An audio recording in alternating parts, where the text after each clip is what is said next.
Kırgız dilin үйrөнүү. Birinci sabak. Tema: bizdin üy. Саламатсыздарбы?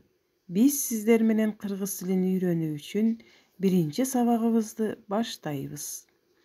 Бүгүнкү sabagыбыздын темасы биздин üy.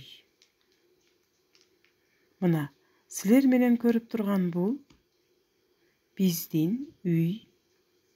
Сүрөт боюнча суроолорго жооп беребиз. Бул кимдин үйү? Бул биздин üy. Үйүңөр канча бөлмөлүү? Үйүбүз 5 бөлмөлүү. Анда эмесе үйдүн бөлмөлөрүн санайбыз. 1, 2, 3, 4, 5. Анда эмесе сандарды дагы бир жолу эске түшүрөбүз.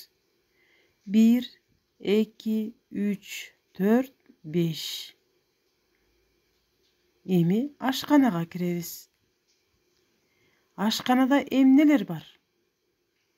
Меш, чайнек, казан, суу, ашайры, кашык, сабиз, картошка, пияз, май. Анда эмесе үй тапшырмасын алабыз. Сүрөттө көрсөтүлгөн сөздөрдү дептерге көчүрүп жазабыз.